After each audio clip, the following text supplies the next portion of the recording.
Hola, buenas tardes. Vamos a dar comienzo con nuestra presentación del día de hoy. Mi nombre es Susi Manzanilla y estoy aquí en nombre de la prensa editorial Lesbos. Lesbos es una asociación civil que lleva 30 años posibilitando que lesbianas escriban en el hoy y que las que abrieron camino sigan nutriendo el otro lado del ayer. Agradecida siempre con el trabajo que hacen Mariana Pérez Ocaña, Pona Guzmán Licea y todo el comité editorial. Disfrutemos toda la presentación del día de hoy, contemplando así la importancia de que mujeres sigamos escribiendo, así como siempre lo quiso Elena Garro.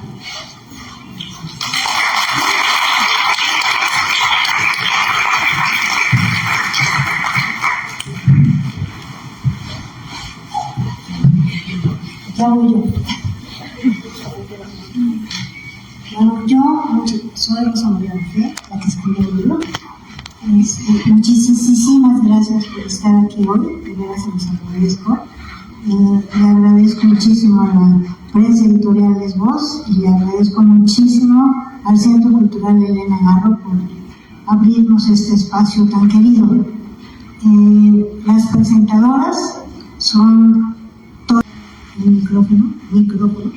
Adriana Ortiz Ortega es politóloga, investigadora de carrera, doctora en Ciencias Políticas por la Universidad de Yale y actualmente subdirectora de Género e Inclusión y Diversidad en el ITAM.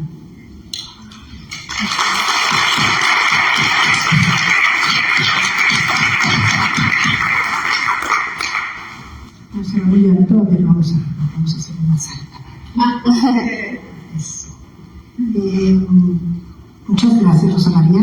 Muy emocionante estar acá en esta presentación, que como todas las presentaciones ha sido muy concurrida, ha sido muy sentida, y eso a mí me alegra muchísimo. Creo yo que poder estar y vivir estos momentos es muy importante. Yo conocí a Rosa María hace 41 años, más o menos, estaba sacando cuentas. Eran los principios de los 90. Y en esos años ya éramos como la generación joven de la revista FEM. Y la revista FEM era un foro de discusión y de análisis de problemas sobre la situación de las mujeres con un enfoque feminista. Y eso era muy importante porque ya había ocurrido la primera conferencia internacional de las mujeres en la Ciudad de México en 1975, ya había una influencia de los movimientos sociales de Estados Unidos en el país, se habían formado ya los primeros grupos de mujeres, las primeras acciones. Eso pasa mucho, sobre todo en la segunda década de los 70. Los primeros grupos lésbicos existían, pero lo que no había tanto era una reflexión más profunda sobre la situación de la mujer y una escritura creativa lésbica. Y eso fue lo que Rosa María, ese fue el espacio que Rosa María llegó a ocupar en la cultura mexicana. Claro que había habido otras escritoras lésbicas previas a ella, había habido otras novelas. Lo que no había habido era un enfoque feminista que dimensionara el tema de la sexualidad con una voz pública, con una voz social que afectaba a muchas mujeres. Ya no era solamente el tema de una historia individual, sino una realidad. Hoy día uno lo ve todo esto, lo oye en los medios, pero estamos hablando como de años después, ¿no? Es decir, tarda mucho tiempo en cocinarse todo eso. Entonces, el poder contarlo en primera persona, en ese momento a través de Mora, a través de sus poemas, que fueron sumamente bien recibidos, esos poemas, porque había un deseo, era hablar en público del deseo. Y pues todavía cuesta todo esto. Entonces, darle una perspectiva amorosa, hablar realmente desde un lugar del sentimiento, fue una aportación singular. Para hacerlo, pues Rosa María cruzó muchísimos puentes, primero como una periodista muy reconocida en Excelsior, en la revista Proceso, cuando se independiza y se revela de la línea oficial, en sus viajes a entrevistar a Yasser Arafat en Palestina, sacando lo mejor de sí misma, y hoy sabemos que ese conflicto sigue y está tan vivo y es tan terrible, y entonces ella en esos momentos ya lo abordaba, ¿no? Entonces la conocíamos por esa capacidad para hacer una prueba muy vital periodística. Y la revista fue muy importante porque le dio este espacio para ir combinando un análisis periodístico, un análisis de tipo personal, y ahí surgieron varios números que pues yo tuve la suerte de coordinar con ella, de trabajar juntas, porque trabajábamos en colectivo, sobre madres lésbicas, sobre escritoras lésbicas, pero no había habido una voz que lo hablara todo esto desde la vida cotidiana. En una presentación reciente, Juliana Fessler, al comentar la obra de Rosa María, decía que una de sus grandes cualidades es mostrar la vida tal cual es. La vida vivida y que tú te sientes en algún lugar y que la veas como es. No como con un final feliz, con un final trágico, como llevándola hacia otro lado, sino llevándola a un lugar que te permita contemplar. Bueno, esta revista Amora, esta novela Amora fue muy bien recibida por la crítica nacional. Hubo un par de críticas negativas que se magnificaron porque había, pues siempre ha habido, ¿no?, un espíritu antilésbico importante. Pero sin embargo, bueno, la revista, hasta mis estudiantes me han pedido que se la lleve, ¿no? Me decían, oye, ¿tú no conoces una escritora, Rosa María Rufián? ¿No la podrás traer a tal? ¿Existirá? ¿De veras existir Rosa María? Tipo, la busco, se la saca. Y ya que la vieron en escena, no sabía qué hacer con ella, porque también esa es otra característica de estos tiempos, que se ha perdido un poco la capacidad de hablar en persona. Por eso yo seguí notando estas presentaciones, digamos, además de ser un acto diplomático, es realmente un acto sincero, que es difícil encontrar en un auditorio intergeneracional como lo está haciendo este auditorio, y desde ahí poder hablar de cosas que le tocan profundísimamente el corazón y la vida misma, la vida tal cual es, que puedas verla. Ahora, entre aquel momento que Rosa María construye esa novela Amora, que uno la ve circular en París, que uno la ve circular en América Latina, que ha tenido mucho impulso, a esta nueva novela, pues pasaron 40 años, porque realmente para poder no solo escribir sobre ese abuso sexual, que muy bien se refería a Gilda, sino poderlo hacer de una manera que muestre que Rosa María ha estimulado y digerido esta experiencia, y que busca comunicarla de una manera que sea, no quiero decir sanadora porque es muy de moda decir sanadora, no voy a decir sanadora, de una manera sentida, de una manera que sea capaz de tocarnos y llevarnos a otro lugar, es uno de los grandes méritos de este libro. Entonces, digamos, nosotros nos vamos a encontrar con una poeta, con una escritora, con una periodista que habla de la vida cotidiana y va a hablar a ahondar en esta perspectiva lésbica del lesbianismo, pero esta vez hablando desde la esperanza, desde el amor, desde una apuesta a lo indefinido de la vida, a lo más, aquello que nos permite como encontrarnos con los demás.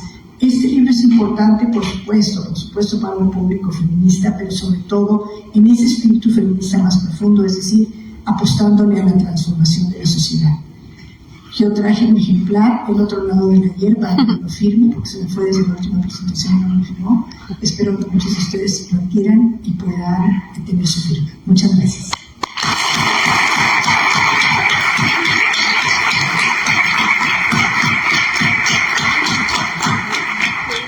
Yo no la invité para que promoviera la visita del libro,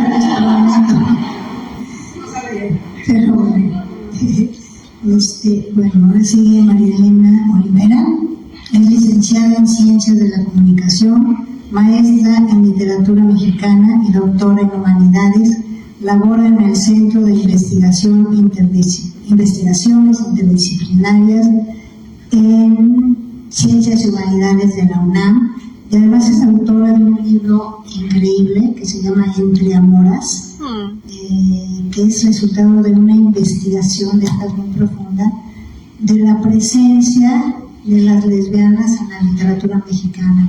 Yo, antes de que saliera Entre Amoras, yo tenía una ponencia que presenté en la Universidad de Montana y luego aquí en algunos seminarios, conferencias y no sé qué, que se llama La casi invisible presencia de las lesbianas en la literatura mexicana.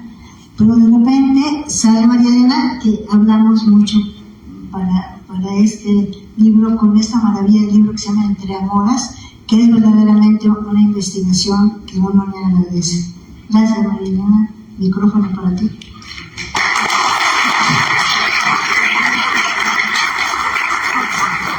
Muchas gracias, Rosa María. El libro de Entre Amoras no hubiera existido sin Amora. Por eso se llama Entre Amoras, es antes y después de Amora. Entonces, gracias a ti, Rosa María.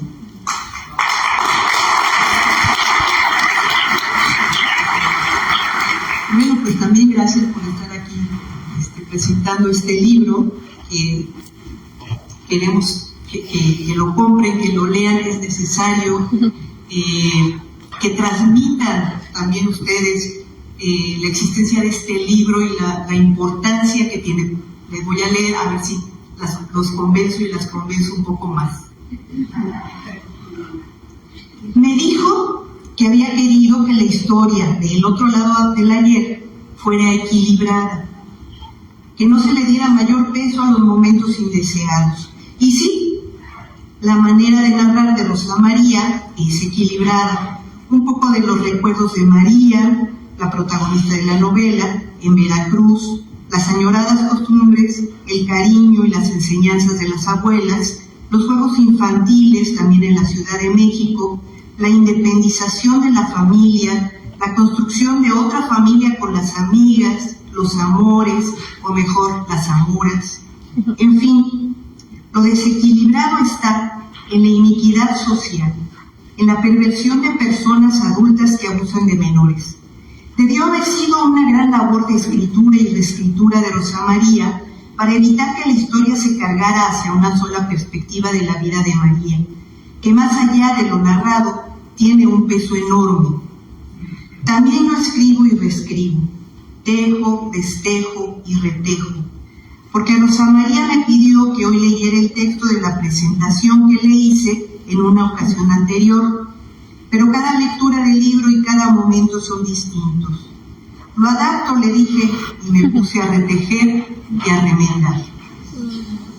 Así como María, cuando en la novela habla de la traducción de un manual para un centro de apoyo a mujeres violadas, cada párrafo me simbra, me levanto a tomar agua, al baño, a cualquier cosa para sacudirme tanta realidad. El otro lado del ayer es un testimonio con vocación de lo político y social que interpela a lectoras y lectores desde la honestidad radical, la dignidad del lenguaje y la profunda humanidad de quien ha decidido no callar. Si en esta novela se oye decir a María varias veces que su proceso es de individualización, no es solo una historia individual, es una historia compartida, íntima, pero también colectiva. Pienso que la novela es un documento literario de denuncia y a la vez una meditación ética sobre los pactos de silencio que sostienen la violencia sexual infantil y otras violencias patriarcales.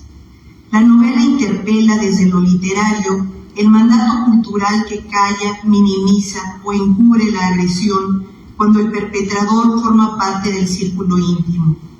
El otro lado del ayer, así como Amora, es una obra de compromiso sociosexual en otro sentido, ya que no se trata tanto de esclarecer y dar rumbo a la vida de las lesbianas, sino de hacer visible el abuso infantil y clamar por el cuidado, por la vigilancia y por no recaer en el silenciamiento. Ante el silenciamiento, Rosa María reivindica la palabra, la escritura, no solo como un acto de sanación, de supervivencia, sino de subversión y transgresión. ¿Por qué quieres destruir a esta familia?, le dice su mamá a María, cuando ella le pide explícitamente ponerse de su lado y no del lado del tío abusador. Esa pregunta me sacudió, porque es el mismo fundamento de los depredadores para silenciar a su presa. Es parte del contrato social patriarcal. ¿Se puede simplemente perdonar y olvidar? Imposible, porque lo que está en las entrelíneas es algo que quizás solo lo comprendan cabalmente quienes lo han vivido. El dominio se extiende más allá de los manoseos. El depredador se asegura de hacer sentir en cada momento, incluso en medio de la gente, que se le pertenece. Y así puede pasar toda una vida hasta que se logra poner distancia. Pero mejor aquí les dejo un poco mi texto para que no se me desequilibre. Me parece que Rosa María logra recrear la voz de la niña María, de sus vivencias en Veracruz y la Ciudad de México, las que siente oscuras y sucias, y las felices las va amalgamando con esta voz infantil, con la adulta, así como se van amalgamando nuevas experiencias. El amor de pareja y el familiar en el respeto, el enorme amor por su hermana y sus hermanos, un camino de luz y esperanza. La protagonista va descubriendo su diferencia, su disidencia, su rareza, su afectividad, en un contexto donde los cuerpos femeninos son controlados por instituciones religiosas, escolares y familiares. Las primeras experiencias de atracción hacia otras niñas aparecen con dulzura y placer, pero también con censura y castigo, especialmente cuando las monjas irrumpen para corregir lo inaceptable. Es un texto, además, salpicado de anécdotas. La anécdota de la rama, por ejemplo, me hizo sentir algo muy familiar. No soy veracruzana ni me tocó vivirlo, pero mi pareja Norma, aquí presente, sí es de ese estado, me ha contado historias y he escuchado con su hermosa y destemplada voz las canciones que nos comparte Rosa María. Así que imagino perfectamente la escena cuando María cuenta. Había tantísimas cosas bellas de Veracruz, en Veracruz. Las ramas eran unas de ellas. Las ramas empiezan justo el 16 de diciembre. Ya para esa fecha habíamos cortado una rama de pino, la habíamos adornado con esferas, farolitos de papel y cadenas de papel de China de colores. Íbamos de casa en casa cantando y llenando nuestro botecito de monedas para repartirnoslas al final. Si en la casa a las niñas y niños que llegaban cantando, las personas eran con ellos generosas, se cantaban unos versos de agradecimiento, pero si no, coreaban. Ya se va la rama con pico de alambre, porque en esta casa están muertos de hambre. Y las niñas y niños se echaban a correr. Y así me imagino también al merenguero, las nieves y la ruleta de echar a la suerte el pago, la aromática lechería, el viejito zapatero con sus historias sorprendentes y su local atiborrado de zapatos hechos tiempo, las meriendas de pan y café con leche, las probaditas del chocolate de la taza del abuelo, los juegos de niñas y niños en las noches en las que las personas adultas se sentaban fuera de las casas a disfrutar el fresco. Cuando pienso en estas imágenes luminosas, me doy cuenta del arte de Rosa María, porque la aparente liviandad trae consigo su sentido cuestionador. Hay en la obra una recuperación del cuerpo como territorio de memoria y también como cuerpo de batalla simbólico, lo que Lenciso denominó escritura femenina, una forma de narrar desde el cuerpo, desde la experiencia sensorial y desde el deseo propio. Esto ya lo habíamos visto en sus obras anteriores, porque Rosa María fue militante del feminismo de la segunda ola y es pionera del feminismo lésbico literario de México y de América Latina.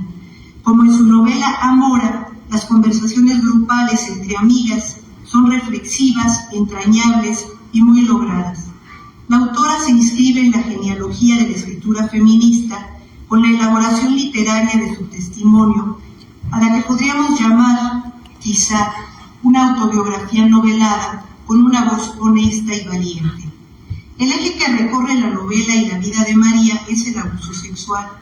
Desde antes de su nacimiento, dice María que sus ancestros, nuestros ancestros, se apropiaban de los cuerpos de las mujeres. En su infancia, lo que para otras niñas podía ser velado o latente, se convierte en parte de su realidad. Y en el resto de su vida, como tema por resolver, por reelaborar, porque el abuso no se borra, pero se puede elegir cómo vivir con eso.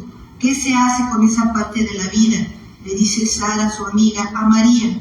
Así, llega la protagonista lentamente al trabajo de sanación y reconciliación con la vida, gracias a su acercamiento a la psicoterapia, a la escritura literaria y a la espiritualidad, que no se presenta como evasión, sino como posibilidad de reconciliación con la vida, un proceso de muchos años. Se trata de una obra que desafía las fronteras entre lo literario y lo testimonial, entre lo íntimo y lo político, entre el dolor vivido y la posibilidad de una palabra que lo abrace, lo narre, lo trascienda. Este libro no se limita a contarse, este libro se siente, se recuerda, se repara. Es en muchos sentidos una escritura que sana, que nos involucra ética y políticamente como lectoras y lectores. Dejo un poco más, un derecho, un revés y remato.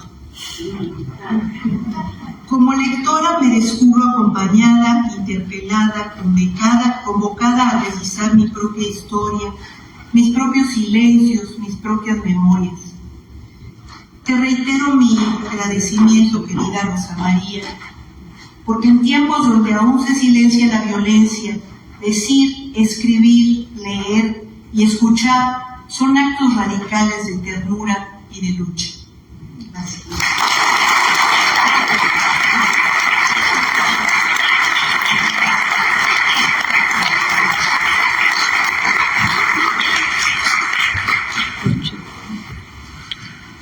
Creo que era me toca. Ay, no, así mejor. Bueno, yo, como dijo al principio del libro, página 8, esta novela permaneció muchísimos años en mi cabeza y en mi corazón. Es la historia de mi abuso sexual y lo que hice para sanar. Estoy segura de que también es la historia de muchas y muchos de ustedes. Se las entrego con la esperanza de que pueda serles de alguna utilidad. Dicen por ahí que una no debería de escribir sobre estas cosas, no armar escándalos en la vía pública ni desnudarse en las novelas. Por mi parte, seguiré siendo una transgresora. Estoy convencida de que después de tantos años empollándola, la novela estaba más que lista para salir. Fue como si me la dictaran, como si hiciera erupción en mi interior, como si algo o alguien me gritara: ya, siéntate a escribir. Pero como tengo una vida muy ocupada e intensa a pesar de mi edad, 80 años en 2 semanas.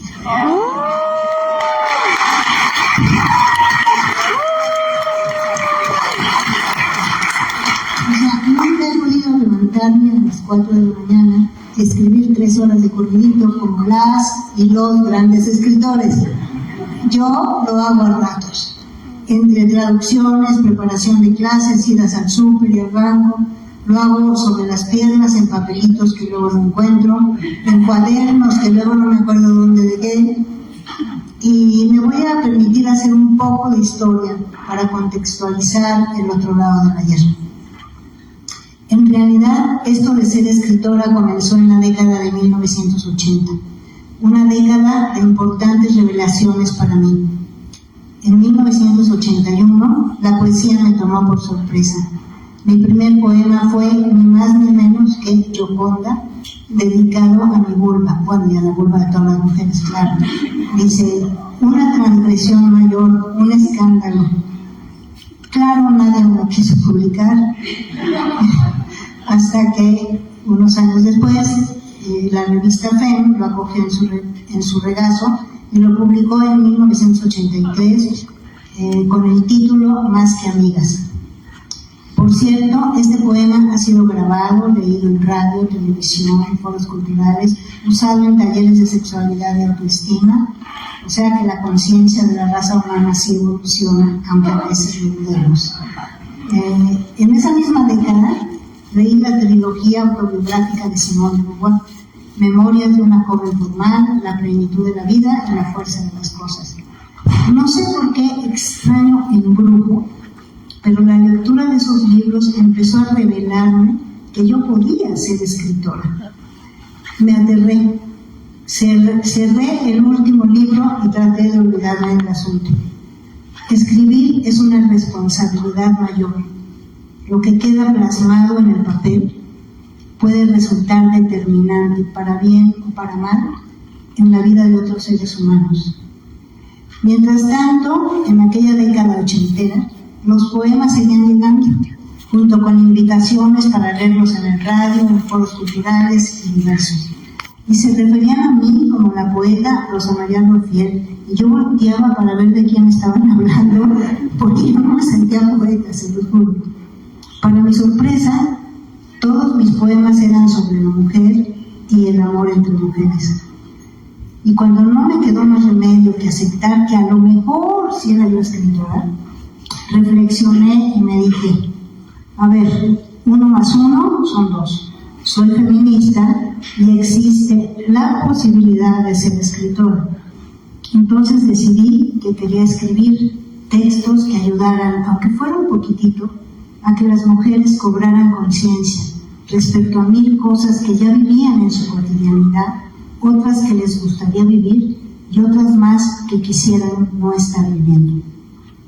Una preocupación mayor era denunciar la violencia contra las mujeres, lesbianas o no, y mostrar el lado luminoso del amor entre mujeres.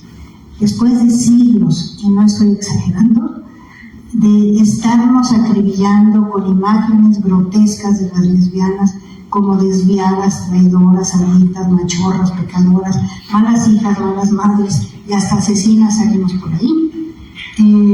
Así nació Amora, ¿sí? La primera novela lésbico-feminista de México y dicen que de América Latina, ya que el libro de la escritora argentina Silvia Moloy, En breve cárcel, fue publicado en Barcelona, no en América Latina. Y siento que el éxito de Amora, que ya va en su 5ª edición, que sobrevivió a un boicot de 10 años, radica precisamente en que es una historia escrita desde el interior de esos mundos, el feminismo y el lesbianismo, y no inventada o copiada por alguien que desde afuera creó su propia versión, como han sido autores como Revueltas, como García Ponce, como Ethel Krause, como Pita Moore, como otros que han escrito, pero que pues no es verdad eso que escriben, no es verdad sobre nosotros. No militan, exacto. Gracias. El éxito de Amora también está en que sus personajes, esta palabra es una licencia literaria que me doy, que no existe en español, por lo que ya he sido criticada, pero no me importa. Dice, las personajes de Amora no son como las de antaño, ¿sí? Como estas horribles adictas, suicidas, etcétera, etcétera, ¿sí? Son, como dijo un crítico en 1989 que salió Amora, una de las dos críticas un poquito negativas que mencionó Adriana, escribió, ahora resulta que en el libro de la Rufiel las lesbianas son bonitas, inteligentes y felices. Pues sí, así somos.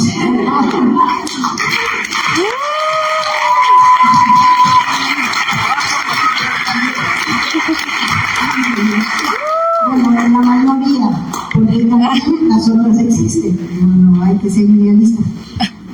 Pero no son parte del mundo, ¿sí? Y bueno, y para colmo, Amora tiene un final feliz. Impensable hace 36 años, ¿sí? Tendría que haber terminado en tragedia, pero no. Volviendo al otro lado del ayer, el libro que hoy nos ocupa se trata de una novela fuerte, una novela tierna, divertida, reveladora y para mí tan entrañable como Amora. Una de las presentadoras en el ITAM dijo que había un revoltijo de tiempos. Yo digo que sí y no. En realidad el texto está lleno de pistas que van revelando la época a la que se refiere. Los trenes que dejaron de existir oficialmente en México en 2001, el blockbuster que cerró en 2015, el director de Amarillo impreso que se repartió de casa en casa hasta 2019. Y para mí la trama podría situarse entre 1955, en que nace María, la protagonista principal, y el principio de la pandemia, digamos, muy a principios de 2020. La pandemia no se menciona en el libro. Aunque en realidad los temas que aquí se tocan, el abuso sexual de menores y el amor entre mujeres, existen desde que el ser humano pisó este planeta Tierra. Este libro también toca otros temas como el cáncer de mama, el miedo, la vejez, etc. Mi novela también es un homenaje a mi infancia, a mi familia, a Veracruz, a la amistad, al cine, una de mis pasiones, a la espiritualidad. En resumen, es un homenaje al amor y a la vida. Es muchos homenajes en un solo libro. Es un libro que escribí con las tripas y con el corazón, desde el amor y el perdón y no desde el odio y la venganza. Es parte de mi legado literario sin que esto suene arrogante. Es un libro que yo no hubiera podido escribir antes. Necesité muchos años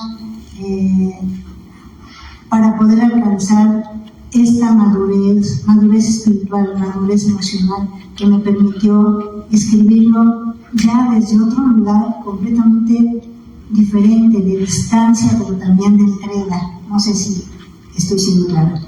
Dice, en lo personal ha resultado un libro curativo a través del cual he descubierto que algunas de mis reacciones presentes se deben al abuso.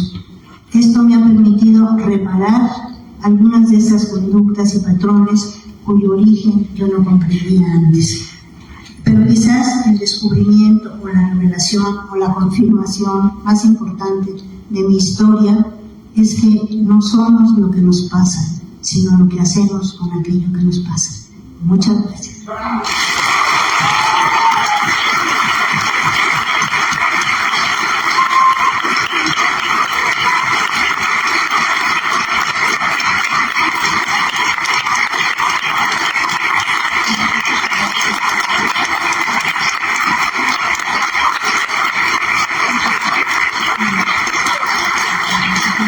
Muchas gracias.